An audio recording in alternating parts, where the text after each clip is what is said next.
Welcome to another episode of the Access Vikings podcast. I'm Emily Leiker, joined by my Minnesota Star Tribune colleagues, Andrew Krammer and Ben Goessling. We have been busy booking our flights, booking our hotels, because the full Vikings schedule for 2025 is finally here. Obviously, a couple days ago, started with the reveal that the Vikings will play back-to-back international games. They'll start in Dublin against the Steelers and then go to London against the Browns. So that will be interesting. Ben, I know that's something you've been sitting on for a while. Yeah. Just what do you think about the back-to-back trip and that nature, and also the matchups there that they're getting overseas? Yeah, I mean, I heard about it a couple weeks ago that it was going to happen, and it was ambitious, I guess. I mean, I heard at the owners' meetings that Dublin was in play, and then I heard a couple weeks after that, hey, they might actually have them do two of these things. I mean, the Vikings have not been shy about indicating their openness to playing in the UK, especially. I mean, this is the second game in a row that they were supposed to play in Cleveland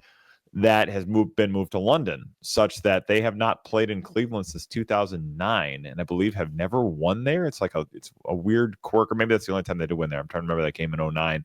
That might have been the opener, but they don't play there often, and it's been in the last two times because they moved to London, and they can only move one more home game between now and 2030 due to their agreement with the Minnesota Sports Facilities Authority.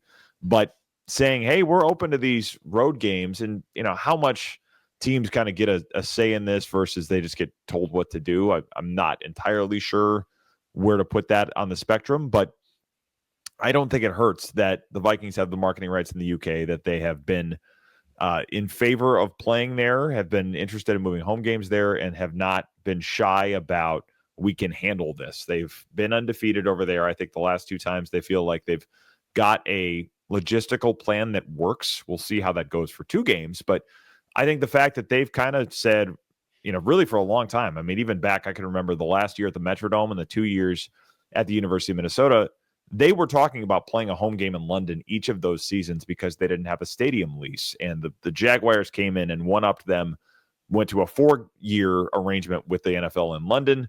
So the Vikings didn't do 3, they just did the 1, but that kind of started the relationship with the NFL in terms of, hey, we want to push into this space. And we saw it last year when they were there. They had the big takeover of the outer net space in London, and former players there, massive video displays, all those kinds of things. They are pushing into this in a way that I don't think is going to slow down. So I would say we should get used to these kinds of things being on the schedule more often than not. This is their 5th time there overall, 3rd time in 4 years in London, and I don't think that's slowing down.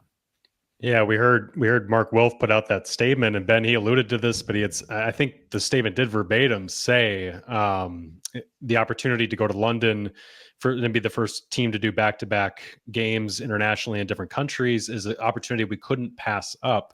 And Kevin O'Connell talked to UK media, and he said this was a joint decision between us and the NFL to do these 2 games. Now, I imagine, like you said, teams are often told you're just going to do this. And so maybe the Dublin game was the you're going to do this side of things. And maybe being the first team to do back-to-back, they had to make sure the team was going to be okay with it in some form or fashion. Maybe. I don't know that. But alluding from these statements and from what O'Connell told UK reporters, it would certainly seem like the Vikings wanted to do this. And O'Connell had said and went as far as to say that Europe is a better backdrop for JJ McCarthy than Pittsburgh or Cleveland. He said those can be hostile environments going on the road in the AFC North for a young quarterback, depending on when those games could fall. So getting them outside of Northeastern or winter is a lot better. And outside of the terrible towels and the Browns fans and the dog pound, however fierce that is nowadays. But it seemed like the Vikings kind of want to take it out on JJ McCarthy for never losing to them. Say that again. I said the Ohio State fans, shout out Mark Craig, who will want to take it out on JJ McCarthy for beating them every time he played them and then winning a national championship. That's a great point. Yeah, exactly. Yeah. So it seemed like the Vikings embraced this as much as it would seem like, oh, wow, the NFL is forcing them to do this. Yeah. Yeah, I think it is something that you have heard them embrace. And I think Kevin O'Connell specifically, I mean, every time that he's been over there, he talks about, we love, expanding our brand, introducing fans around the world to the Vikings and the way we do things. it does not hurt to have a head coach who I think is open enough and understands enough of the business side of this and the marketing side of this to say, yeah, we can make this work. I don't think that is an accident that this is picked up, because the pace of this has picked up with Kevin O'Connell as the coach. It's 3 times in 4 years now that he's been the head coach that they've been in the UK, and 4 games in 4 years internationally. Mike Zimmer did this once, and you could tell he wasn't a big fan of it. And Leslie Frazier had a good experience with it because they basically stayed over there the whole week. That was the first time. So the fact that it happened once in Mike Zimmer's 8 years, and it's now happened 3 times, 4 games in Kevin O'Connell's 4 years, I don't think that's an accident. I think the head coach buying into this is a big factor here. I think the scheduling, like, I think at first, like, you hear back-to-back international and it's like, oh my God, how are they going to handle that? But like, I think it's honestly like to some benefit that they're playing them back-to-back, as opposed to if they sent them over there once in September and once in November or something like that. Because as we understand it, they'll fly out on a Wednesday or Thursday like they would for just a regular one-off Sunday game overseas. And then they're going to stay. They'll go from Dublin to London after that game, I think the following day, and stay there and have a relatively normal practice week. Whereas the Browns aren't going to arrive in London until probably Wednesday, Thursday that week, and then have to do kind of what the Vikings did with that Dublin game. But the Vikings will have been around for a week and be hopefully adjusted to all of that. So I think, like, though back-to-back can sound like daunting and it's like, oh my God, the schedule is going to be so crazy, I think it actually will benefit. And then of course there's the bye week immediately after for the Vikings. Yeah. I mean, if you're saying you're taking JJ McCarthy out of Pittsburgh and then you actually probably have something of an advantage over the Browns in the next one, yeah, I can see why competitively they'd be like, we'll sign up for this. I mean, it is, I think, if you embrace the out-of-pocket nature of the whole thing and say we can figure that out, I do think there's a way that this does become advantageous for them. So, there's things to figure out, especially, if something happens like in the 2022 game where you have a guy like Lewis Seen that has the type of injury that he has. Say it happens in Dublin. Are you keeping him in Dublin? Are you trying to get him to Ireland or to London? When do people come back? I mean, all of those logistics of moving an entire operation to 2 different countries in Europe for a week and a half is going to be a challenge, but it's one I'm sure they know about and have probably been talking about for a while. I mean, they've known about this, certainly longer than I have. And I'm sure they've had a lot of meetings already about how this is going to work. Yeah. And the rest of the NFC North has 9 true road games. The Vikings have just 7. So doesn't hurt. Listener Matt B asked if we will be going to Ireland or London, and I think we can say yes, at least some of us. Yes. You will see some of the Star Tribune crew in both Dublin and London, so look out for us there. Let's talk about the rest of the Vikings schedule. International games certainly of intrigue, but there is a lot of other intrigue on this schedule, both in the actual opponents, but also in the timing of some of these games and broadcast channels, all of that. 7 nationally televised games, 4 primetime games, though I will note that 3 of those primetime games are on the road. The only one currently slated at home is that week 2 game against the Falcons. Andrew, let's start with you. What game stands out most to you on this schedule, or what trend stands out most to you about this schedule? Yeah, you started with it. It's the prime time. It's the 7 nationally televised games, including the Christmas Day game against the Lions at home in Week 17, and then the 2 international games that we talked about that'll be 8:30 Central Time in the U.S. So McCarthy starting it out too. Monday night in Chicago, Week 1, going then home for the home opener that you mentioned, Week 2, Sunday Night Football against the Falcons.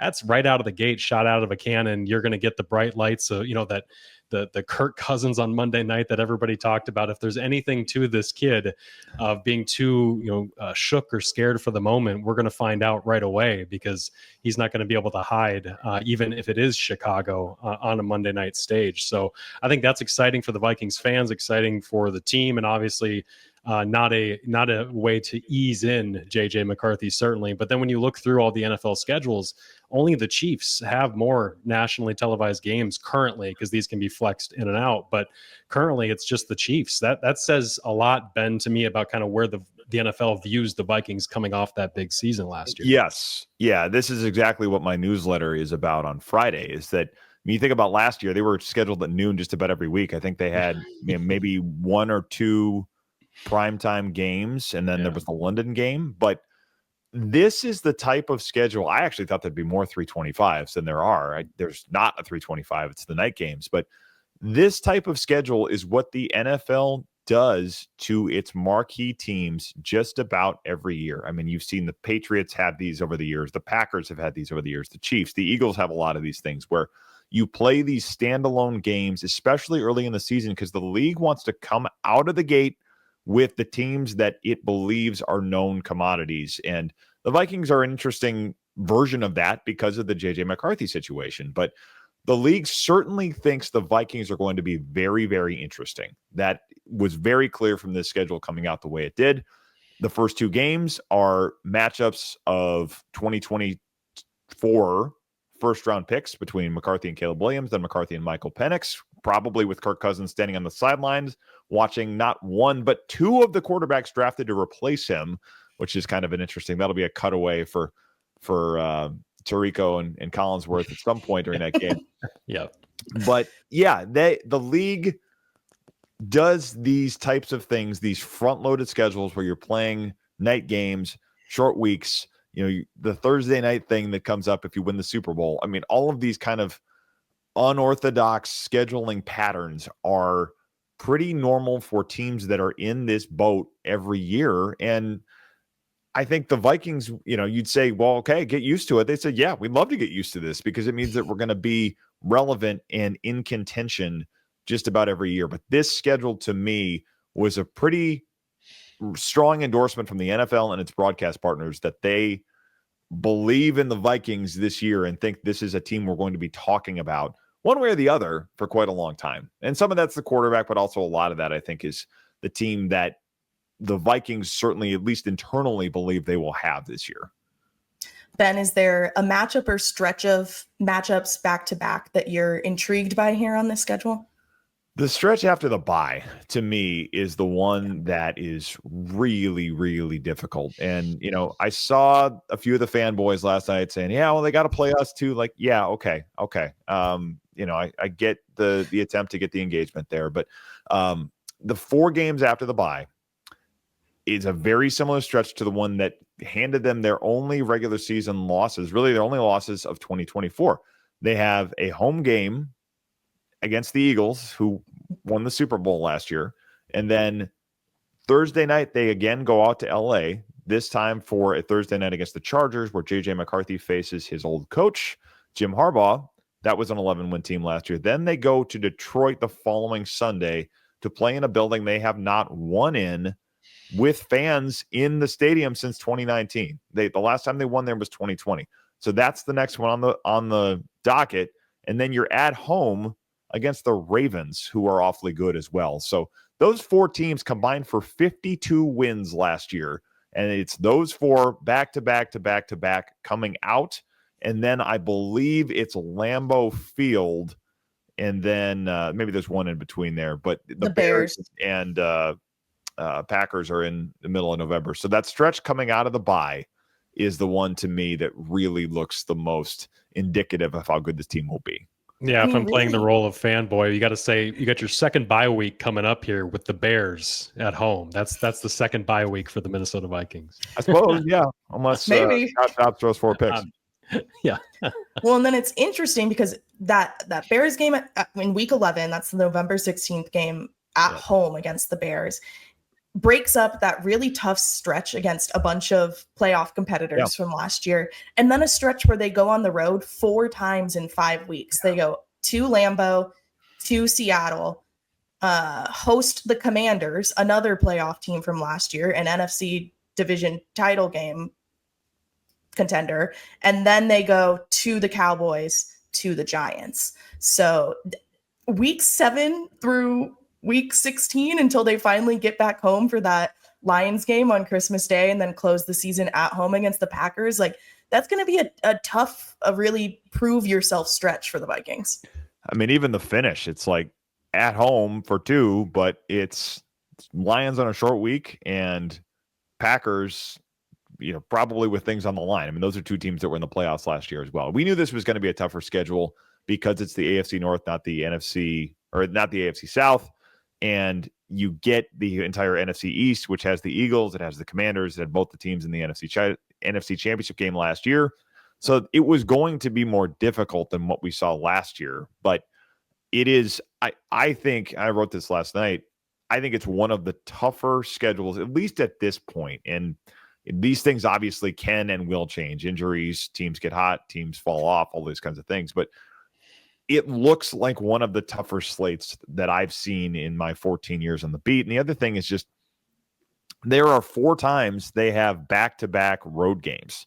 And a couple of those are weird because it's the Dublin-London swing, and then there's 10 days between the Chargers and Lions games, and the last 2 are normal 7-day turnarounds. But 8 of their 9 road games happen in back-to-back stretches. So those times where they've got to be on the road for an extended period of time, I think that is a test for a team too. They've handled those things fairly well on the road in recent years, but they get a lot of back-to-back punches on the road this year. Yeah, the schedule, for the similarities that you mentioned from last year, the differences to me would seem to be that the introduction, the start of it would be somewhat easier. I think on the road at Chicago is maybe your easiest divisional road test of the year.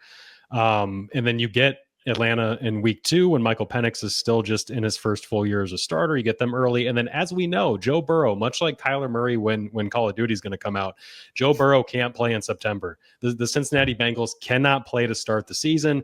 Every single year it's statistical, like the sun rises and sets. We know this is going to happen. So, they beat the Vikings in 2021. That's true. And that was a Cook fumble. That was a Dalvin Cook fumble. Yeah, went into overtime. There was some weird stuff that happened to that game. But statistically, I think the Bengals have always been horrific in September. So you've got that going for you. And then the international trips that we talked about, where they're not having to go to Cleveland or to Pittsburgh. They're not losing any home games in that stretch either. So that, I think, is a little bit easier. But to your point, I mean, I totally agree with you. It seems like a very difficult schedule. The way these opponents set up, the rhythm to it. I did see that the Vikings have fewer rest days than their opponent. They're a little close to average. It's not like a totally skewed one where they're like the Raiders or something. The Saints, I think, got dumped on too in terms of that. But you're right. This seems like a difficult one, but at least you got the Bengals in September. Yeah, there is that. And NFL, if you're listening to this, thank you once again for the second year in a row putting bye week and mini bye in the same month. Both of them coming off long flights after road games, just, doing a real solid to the beat writers trying to maintain their sanity in the 24-week march through an NFL season. So thanks so much for that. I mean, all weekends in Minnesota are pretty nice, but, we could space those out a little, maybe. I guess we get the mini buy in Christmas week again after the second one, which is a weird quirk of this whole thing that a lot of people asked about in terms of they got 2 Thursday games that are not the back-to-backs, where the league has done a couple of back-to-back Thursdays, but the 2 Thursdays, I guess the Christmas thing is probably the reason for it. The league says we're going to play on Christmas, and all rules go out the window with that. One other point for the schedule being not impossible anyway. What is the coldest weather game here? Is it East Rutherford in week 16? Probably, right? I think so. I think it has to be. Because Green Bay week 12, it's November 23rd, and I looked up the weather last year on that date in Green Bay, and it was like 43 degrees. It's like, it should be fine. I think we have been there in November before. I can remember one. I think that awful tie in 2013 was pretty cold, because I remember it was the same weekend as Gophers Badgers. I remember listening to that on the radio, driving over there, and it was really cold that week. But that's not January type game at Lambeau Field. So shouldn't be as bad. 1,000% will be raining in Seattle, but it's what it does. What did I tell you, Ben? What did I tell you? You might have to comment on that. It did it last year, and if we're going to go there every single year when the weather is not good, I'm roll your eyes, shake your head all you want, but I'll be out there complaining about it all the same. I do think it's that East Rutherford game that will be the coldest, as someone who had to watch football in or around New York City multiple times in December in the past couple of years. Both times at Yankee Stadium, if you can believe it. Yeah.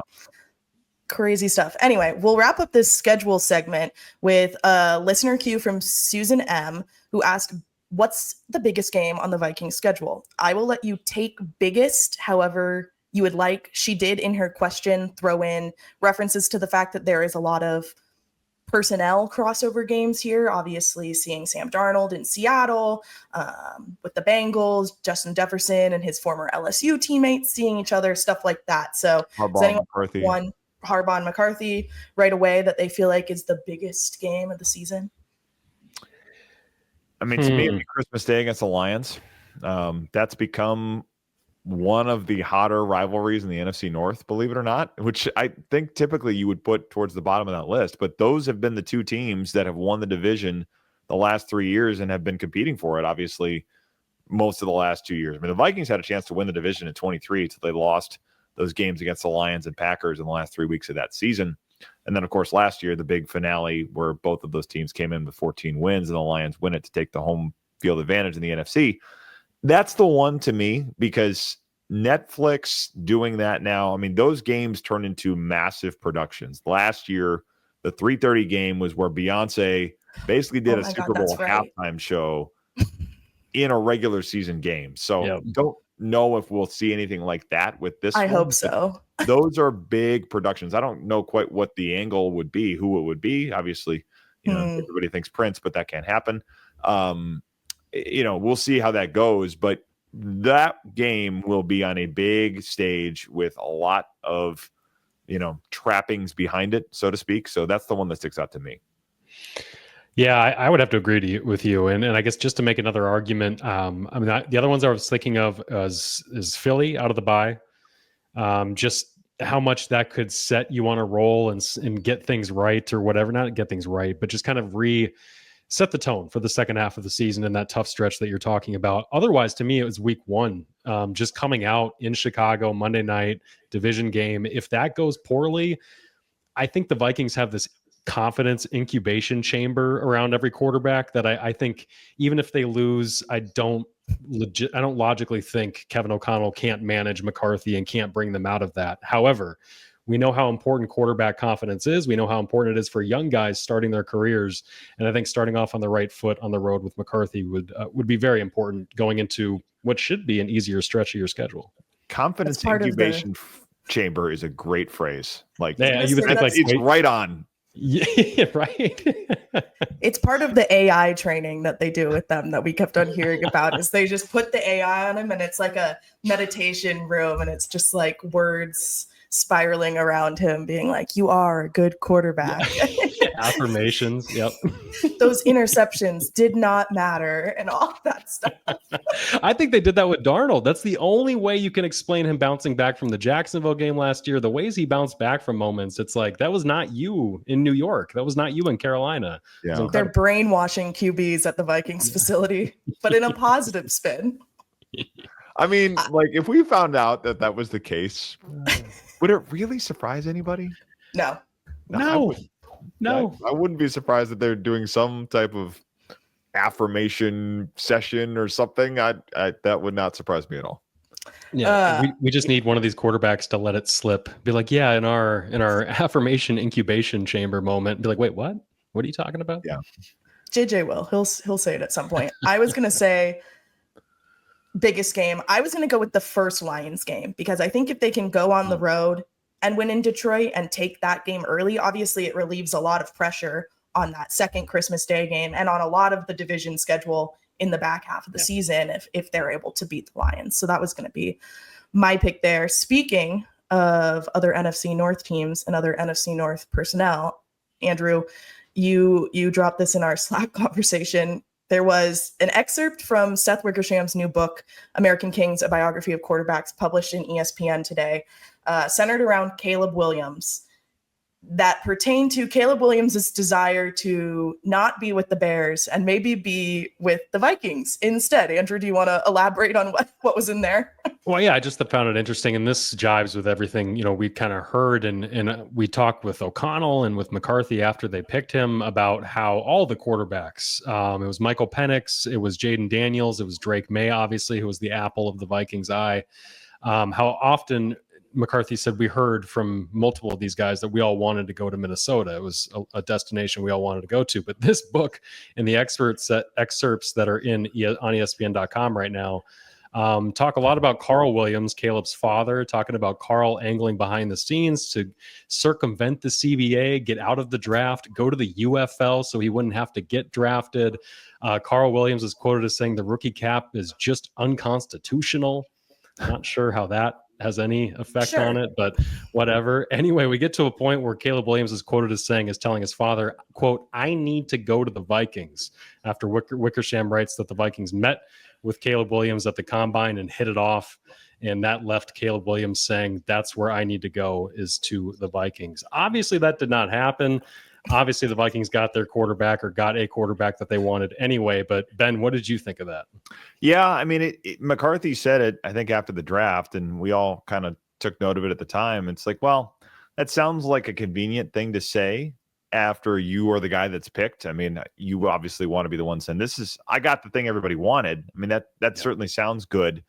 But he said it with enough conviction at the time that I thought, okay, this is worth filing that away. And this would seem to lend credence to that idea. I mean, there's a lot of reasons that it seems believable in terms of, what you saw Daniel Jones decide to do, the reasons that people would say that between the coach, the facilities, the players you're playing with, all of that stuff is very, very quarterback friendly.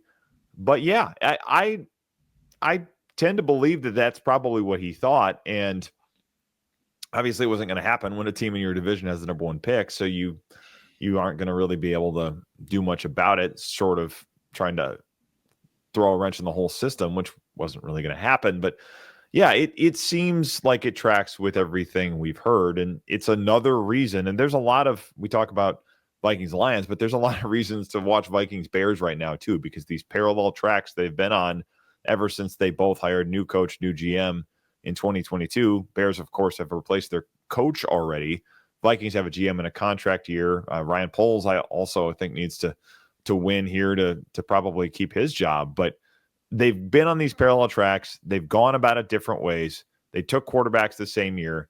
They obviously looked at a lot of the same quarterbacks, a lot of the same people as they've gone about this. Mm-hmm. The whole build for these two teams, probably through the rest of the decade, will continue to be awfully fascinating. And, this only adds to it, in my opinion.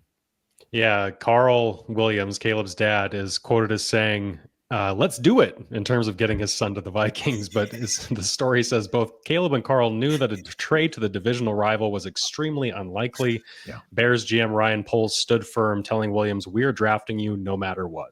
And here we are.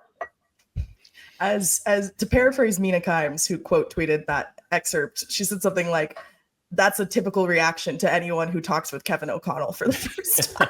So, I mean, I think Kevin O'Connell could convince anyone that they could and should play quarterback for him. So, not surprising at all. Yeah. Let's get into some listener questions, close out with those. I'll start with one we get often and the only one we go about the schedule. See if we can knock out an answer to this very quickly. James asked, "I know how the league creates its matchups, but how do they determine which team will be the home team? For example, it seems that whenever we play the Seahawks, it's always in Seattle. I don't remember the last time we hosted the Seahawks. How does the league decide the location of each game?"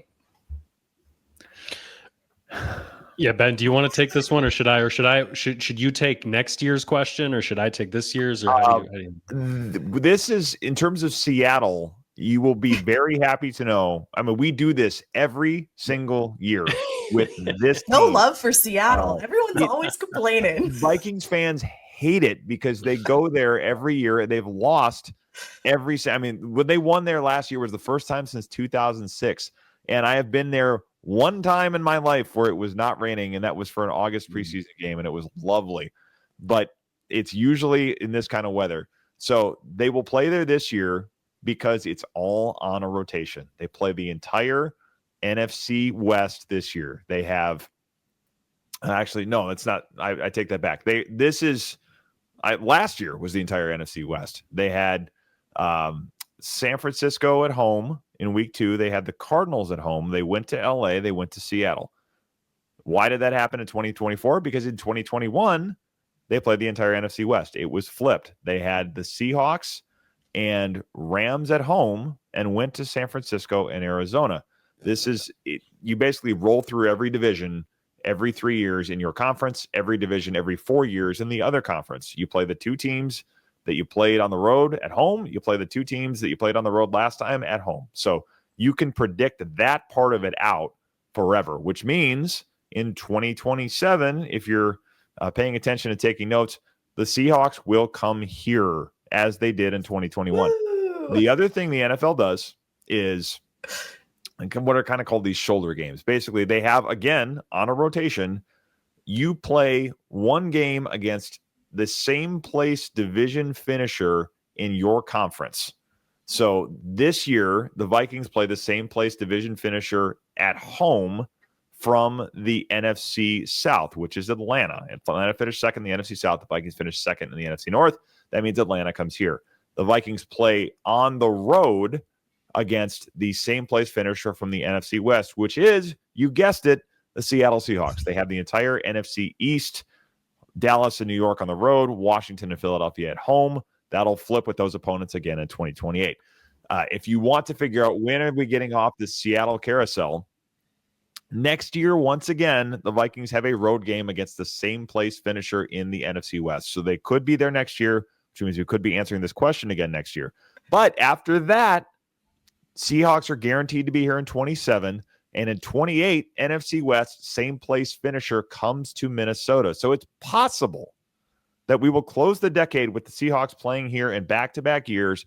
And when we do that and their fans are complaining about why do we always have to go to Minnesota, we can play this podcast back, or the one that we did probably in 21 or 20 or 19 or whatever other years we've done this. The reason everybody gets so annoyed by this is that they never win out there, and they did last year. It's not an NFL conspiracy. It's that you couldn't beat Russell Wilson. That's it. Sorry, not sorry. That's how it works. But I'm going to Ben, make one of those. I'm going to make one of those like magazine decision tree things where it's like, is it a year where they play the NFC West? Yes, no. And like, we'll just publish that out every year. I mean, I think actually would be helpful. I think you need to clip the last minute, and we just need to replay it once every year when the schedule comes out, when Seattle's on it, and just be like, look, we already said this. Here you go. Make it its own YouTube video. It's going to get so. Oh, this is the title on socials. Video can be Cam, cover your effing guy. Yeah, he does that. They win in 20. Everybody's fine. Yeah, or if Alexander Madison hits the open hole on 4th and 1. Yeah. Sam Darnold ended the curse last year, and now they get to play Sam Darnold in the place where he played so well. I mean, I guess that storyline writes itself. It'll be raining, but we'll have storylines. Yep. Not quite scheduling, but kind of adjacent. Thomas asked, the NFL draft has now been in Detroit, Green Bay, and Chicago recently. Why hasn't Minneapolis been considered to host an NFL draft, considering the team's seemingly strong relationship with the league? They have been considered for it, and they have been interested in doing it. They've made that known. I think if I had to conjecture here a little bit, I mean, the league has spread that around, and I think the league probably says, well, they got a Super Bowl in the not too distant past. I mean, you know, you're 7 years out from that now, I guess. So it's not that recent, but I don't know that you're going to get another massive event that quickly after having the Super Bowl. I think there's also been talk if they ever are going to move the combine. And every time this comes up, I think people within the league say, no, don't move the combine. It works in Indianapolis. It doesn't need to be some fancy thing that makes it harder for everybody to do their jobs. But Minneapolis has been considered as a host for the combine. The league actually had the Twin Cities as one of the, I think, 3 places it was looking at very seriously for that, along with Las Vegas. And I want to say, I can't remember what the other one was. Look it up. I've written it in the past, but they were considering it the Twin Cities for the combine as well. So I think it will come at some point. I don't know quite when that will be, but if I had to just spitball an answer here a little bit, maybe the Super Bowl having been here in the last decade is part of the reason for it. But yes, there is a strong relationship with between the Vikings and the league, as evidenced by the fact too that the spring league meeting, which has been here a couple of times, is returning again next week. So your stories about tush push, your stories about flag football, your stories about playoff seeding, kickoffs, all of those things will be Dateline Eagan, Minnesota. So yes, the relationship is there. I think that it'll lead to a draft at some point, but if I had to guess, the Super Bowl piece of it probably is still, kind of weighing in the calculus here.